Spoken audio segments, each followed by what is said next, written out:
I don't do well with coffee. Okay. It really hits me hard. I'm a sensitive guy. Okay. Get to the parking lot of my office and I am buzzing. I'm literally just like dialing every billionaire I can find, cracked down on coffee. He's the CEO. He brings in a COO and he's like, you got to hear this guy. All right. All right. What's up? Oh, wow. That's aggressive. Hey, what's up, everyone? This is Giga Ferrari, Automation Nation podcast. Guten Dog. It's Oktoberfest, baby. And Kitchener, Ontario, Canada. Second biggest Oktoberfest since, like, besides Germany, I think.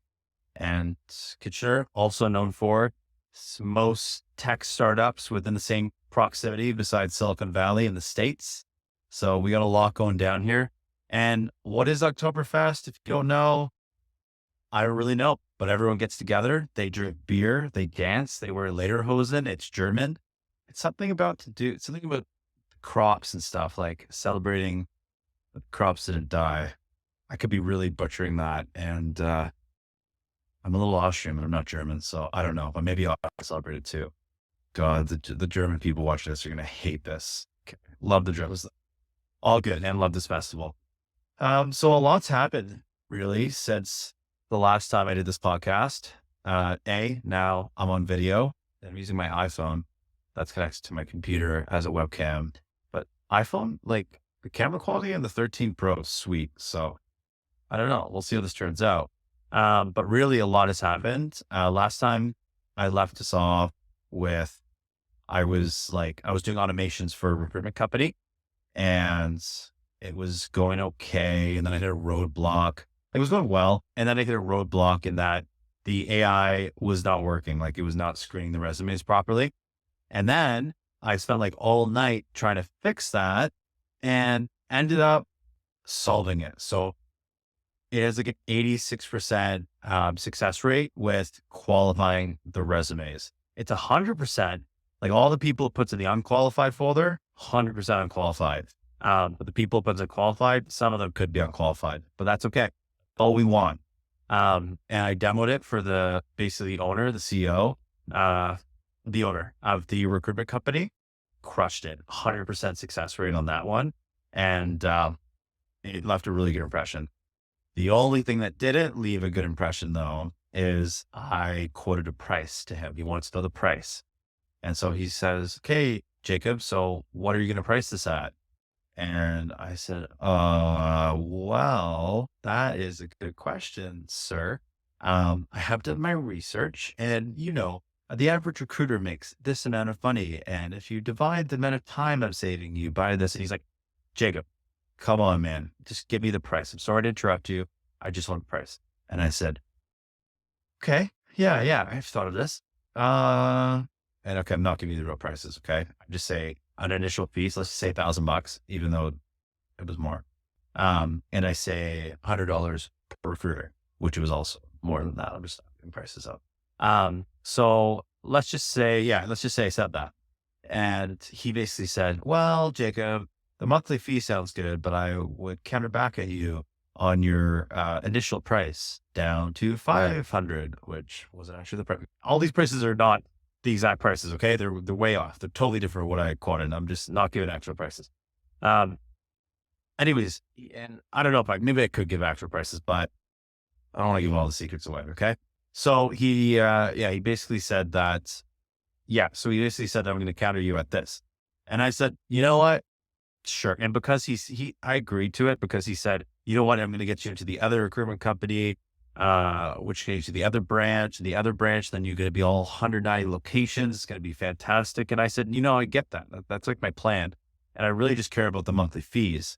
The initial fees, great. But if I can just, lock in those monthly fees, get a 1-year contract going, fantastic. I don't care that much about the initial fee. It's all about scaling it up. Now I can just copy and paste it to these other recruitment companies.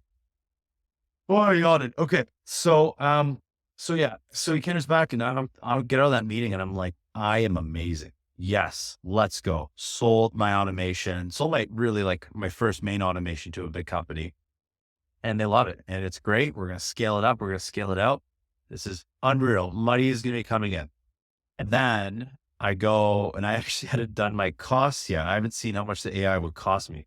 Okay. So I knew GPT-4 was expensive. Okay.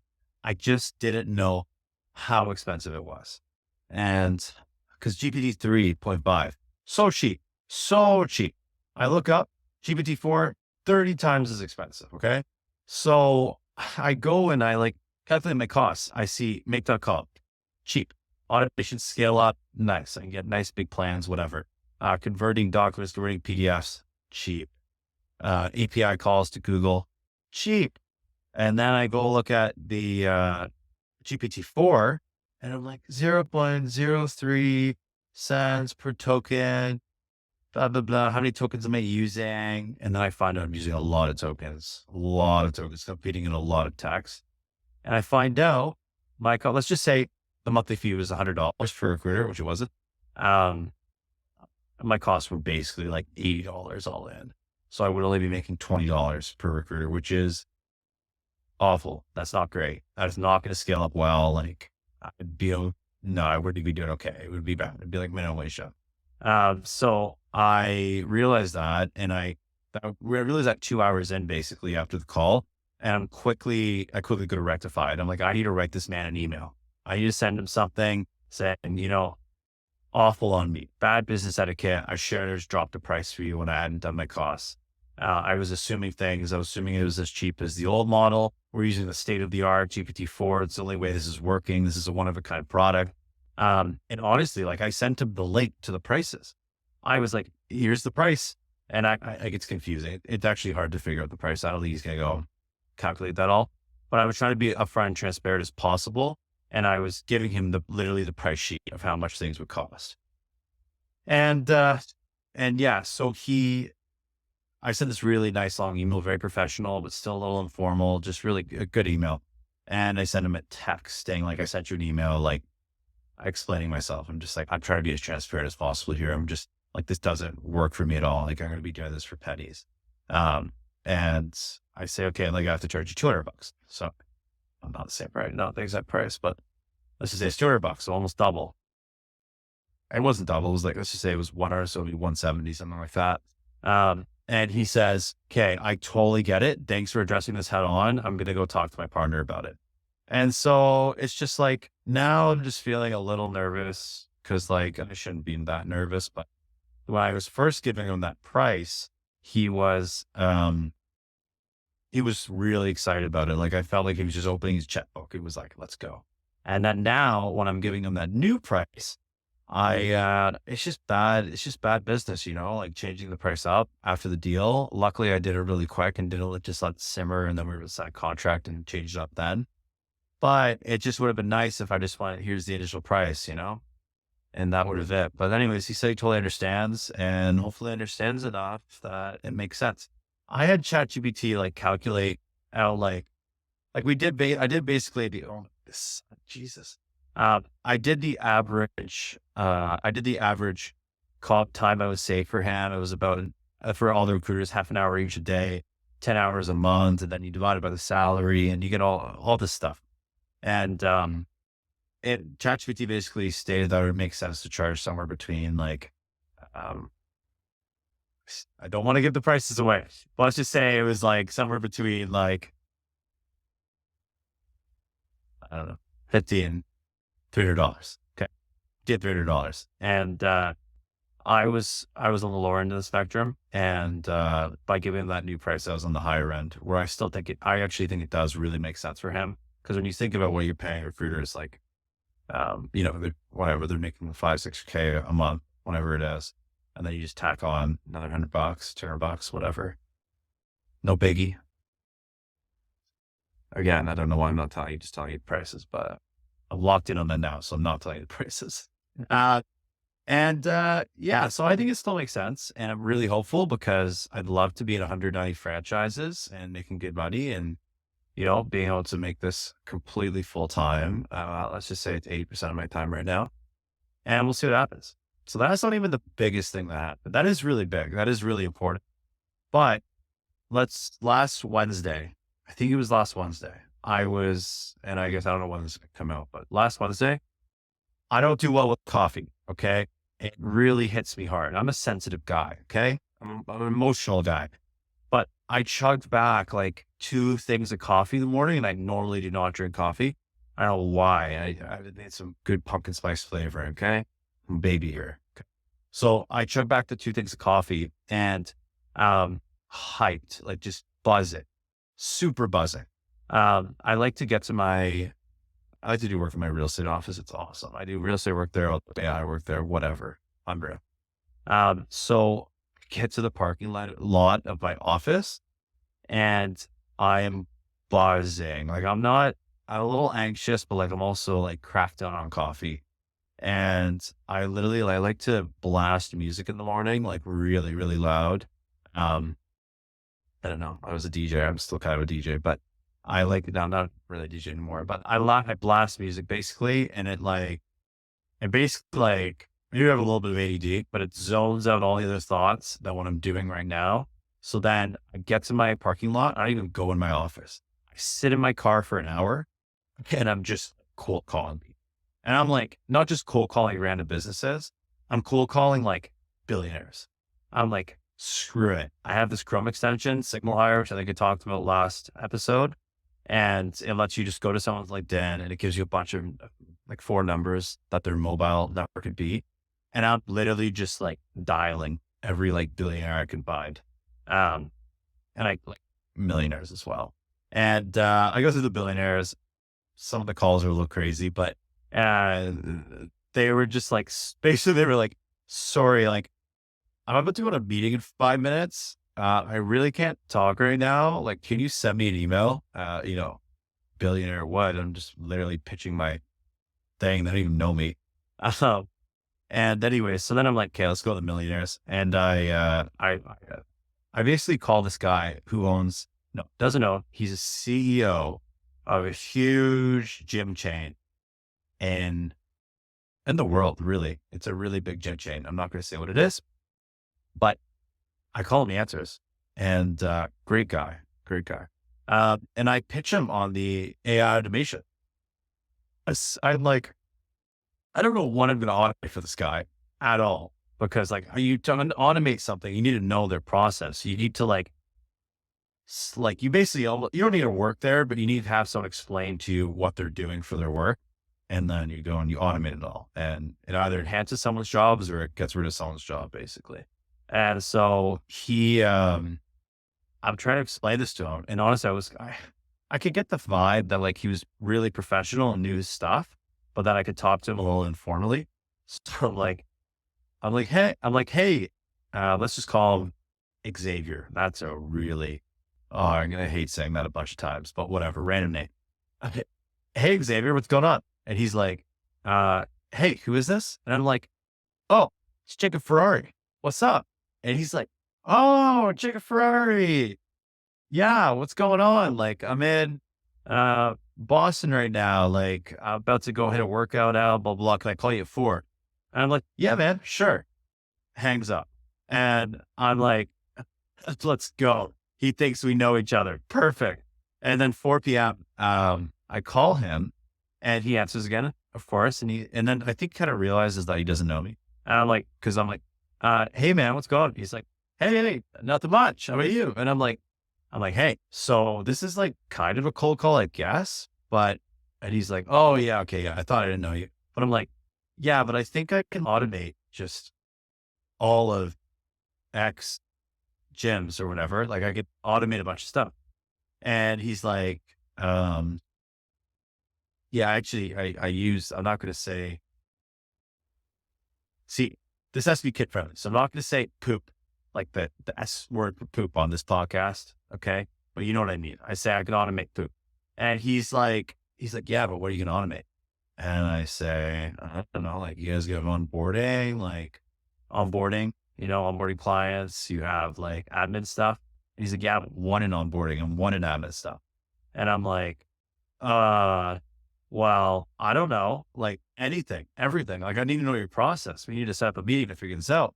But I can automate it all. And I give him some examples of the recruitment company and real estate and stuff like that. And he goes like, okay, like I kind of get it. Like like if you can automate, he's like, if you can automate my admin stuff, I'll make you the goddamn president of the company of administration.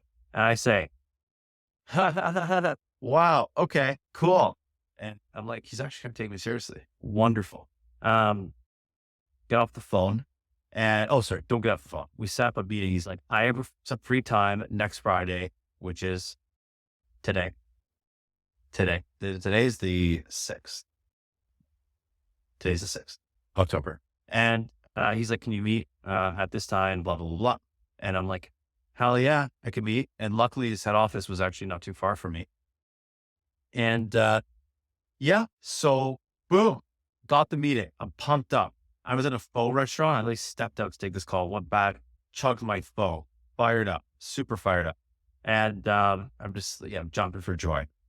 And then 2 hours later, I'm like, what am I going to honor for these guys? What am I going to do? But then, I gained back some confidence because I'm like, really, you can automate everything. Anything that's text-based, anything that's reasoning-based, okay? I was a little overwhelmed with the big company aspect of it because it's a really, really big company, like billions of dollars worth of size company overall. And that made me a little nervous, but after thinking about it and researching them more, there is a lot of stuff to automate. So I think I was more nervous about going to the meeting because I didn't know what I was going to say I was going to automate because I didn't know what I was going to because I don't know the process. Not huge in the JIP space. And so I had the meeting today, the 6th. I had the meeting today at like this morning, basically. And I go in, sick head office, like this gym and the head office with the gym. So I meet the guy. He's the CEO. He brings in a COO and he's like, you got to hear this guy. I'm like, whoa, you guys want to hear? Okay, cool. And I'm just pitching of the automation and I'm feeling a bit more confident now because I basically had that call and then I had the meeting with the recruitment companies where I talked pricing. Didn't seal the deal, but did pretty well for myself. And then this meeting is today. So I feel a little bit more confident now. And anyways, we get into it and I'm just pitching them, I'm telling them about the automations and like, you can do this and this. And, but I was like, at the end of the day, like, I don't know your process. I just need to know the processes of the administration stuff so I can, go at it or marketing stuff, whatever. Anything that's repetitive, like anything that's with text and with some reason, I can automate. And, surprisingly, I didn't have to say much. They were like pretty jazzed up about it. They were taking it very seriously. They were pumped. They were pumped over they could streamline everything. The CEO was pumped as well. Everyone was like pumped up and I was pumped up. Energy was elite in that meeting. Okay. I like get in there. I put my phone down.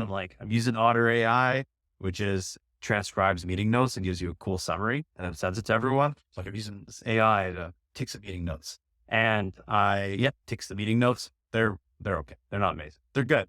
And it sets the tone and it went really well and they were really impressed. I was impressed and I felt bad. Like I walk in there and like one of the admins is like, hey, you want some coffee? And I'm like, no, I'm okay. I also wanted to crap myself today. I had nachos last night with my buddy Kyle and those did not sit well, both of us. So like, I crapped myself whole morning.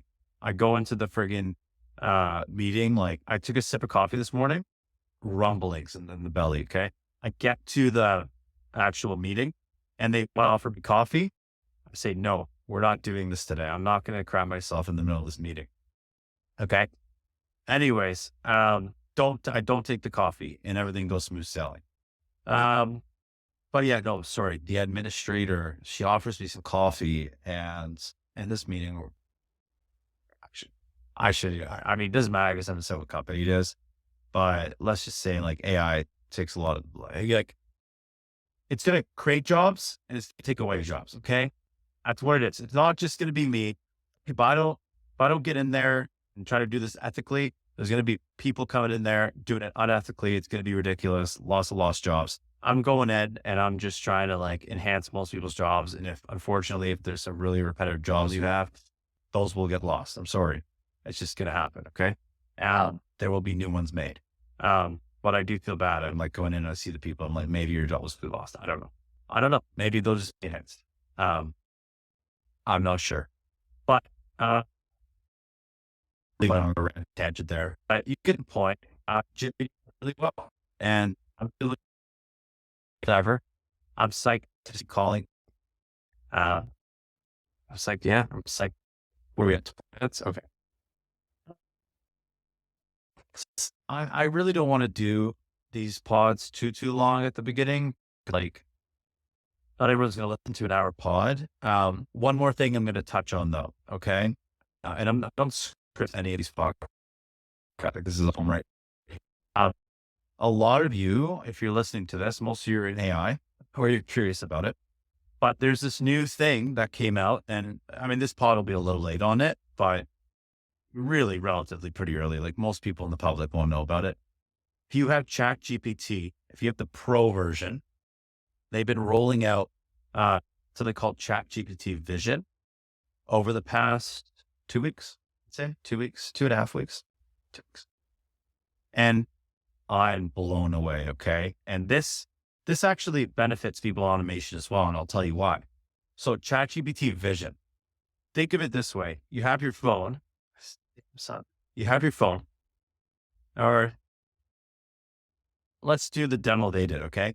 They had a bicycle and they don't know how to put the seat down. Idiots. It's fine. If you don't know how to put your seat down, maybe it's a tough bicycle. You got your phone. Okay. You take a picture of the bicycle on ChatGPT and you say, how do I lower the seat? ChatGPT, well, hey, you see that lever right there in black? Can you go to that and take another picture? I'll make sure that it's the right one. You say, okay, sure. And you go take a picture of the lever and they're like, oh no, that's not the right one. Look to your right. That's the lever you need to take. And you take a picture of the right lever and they say, yeah, pull it open like this, push it down, blah, blah, blah. You lower the bike seat. But you see, and actually, no, on top of that, you actually needed a tool. You needed like a little tool from your little toolbox. You can take a picture. You got to upload the bike's manual to ChatGPT and take a picture of the toolbox. Take this in. This isn't just some simple image recognition. This is some AI stuff. You take a picture of the toolbox. ChatGPT says, yeah, there's like 1,000, there's like 20 tools in this. It says, use that one in the top left labeled DeWalt's number 2. Pull that out and then put it in here and twist it. So it actually does have to pick out the thing in the toolbox, which I find crazy. And if you get the gears rolling a little bit here, this can kind of get you feeling about how you can use this in automation. Okay, I haven't really thought of it that much yet. Another example, Pentagon releases this crazy weapons defense diagram. I'm talking like think about diagrams. Think about PowerPoint. Think about 100 PowerPoint slides. Put all those PowerPoint slides together in a big rectangle, and it's all just bubbles with tiny like letters. Okay. And there's arrows pointing to things, and it uses big words like special, defense. Okay. That's not that big of a word, but I don't know, quantaphonics, blah, blah, blah, like words I don't even know. You can upload that Pentagon document to ChatGPT. You can upload the picture. It's better if you upload the picture straight up and not take a picture of it. And you can say, can you explain this to me like I'm 5? ChatGPT will understand everything in that diagram. Say this Pentagon defense document is discussing about how guns work in this way and whatever. And you say explain it like a 5, it'll be like, pretend you're building a Lego castle. You need the Lego castle to do this, and it will relate it to defense document. That's how crazy we're talking. So for like teaching people things, understanding things you don't know, unreal. Now, in terms of automation, okay, not right away, but there will probably be an API for this. So right now, like with the resumes, I don't want to go deep in this because we're launching this with a lot of companies. But let's just say I use some type of Google image recognition tool. I use it to take PDF let's say, text from an image. Okay. I have Google extract the text from the image and then I feed it to the AI. Now with ChatGPT Vision, I don't guarantee, but they probably will put out an API that will let you do more than just extract text from PDF or an image. It's more going to be like, It's more going to be like if you need to feed in an image, like feed the API an image in your automation, it's like, I don't just want the text of this image. I want to know what this image means. Say it's a meme. Say we make some program that just like, that's stupid, but just say we could tell automatically that for some reason you have to get memes sent to your email, and then we need to take those memes and understand what they mean, and then what their meaning gets put into a spreadsheet. I don't know. Really weird automation, but let's just say that's a thing. Because that's all I can think of right now for some reason on the spot. Even that's crazy. Like memes are like, humans can get it because they inference a lot of different things. But for an AI to visually see the picture and then fully understand the meme and then explain it to you where you'll understand, crazy. Okay. And there's probably a ton of use cases for big companies, not just memes. And that's basically it. So we're at 25 minutes. That's kind of where I want to keep this at. I would say that we're doing pretty well for ourselves. I feel like I can really kick it into even higher gear, and really ride this momentum. But yeah, like we're just going to keep seeing where this goes. I got 2 massive projects, like the recruitment company get me to 190 franchises, copy, paste, copy, paste, copy, paste. The gym, we'll see if I can even automate their stuff. We have a meeting next Tuesday with like the operating officer, and if I can automate their stuff, amazing. That I can get it to like over 400 gyms, which is insane. And like those 2 enough makes this company like, gives it a lot of value. Gives it a lot of value to hire on a bunch of people. But we'll see what happens. I'm just throwing stuff at the wall and hoping it sticks, but I'm throwing a lot and I can throw more. So we'll see how she goes. I'll update you in the next podcast episode. I hope you learn from this as well. Like I find you can learn a lot from just seeing someone do it and their experience firsthand. And like, there's a lot of stuff I'd like to talk about in podcasts and stuff, but I think just at least keeping this all about the AI automation is good and important. And it will be a really cool, like build a public situation and hopefully a successful one. Yeah. So if you have any questions, like, once again, give me a shout at Jacob Ferrari _ on most Instagram, Twitter, most things. And I think I have like a questions box in here somewhere, either the YouTube or the Spotify. Like there's something, if you have any questions, put it in there. YouTube comments, because this will be on YouTube now. Throw your YouTube comments in there. Okay. Once again, my big difference is I'm not just talking about chatbots. I understand how to make the chatbots. I haven't even done one yet. I don't think they're stupid, but like, I think they're way oversaturated. People are trying to just plug and play chatbots for like literally everything when you learn it doesn't make sense. And, but if I do have to do a chatbot for someone, I'll put it on this podcast. We'll see how it goes. But, I like the technical, like business automation stuff where it's kind of hardish to do, but it really pays off. Like you just plug and play and get monthly subscription stuff and maintenance fees. Sell the business for 8 times the money, 6 times revenue, maybe. Also, I just learned what EBITDA is today. I've always kind of knew, but I never really knew. And I was just throwing it around a lot, but I get it now. Okay. Super random, but yeah, thanks guys. And, if you have any questions, drop it in the comments, drop it in the question box. If there is one, send me a thing on Twitter, Instagram, whatever. And, hopefully it's beneficial. Let me know. Peace.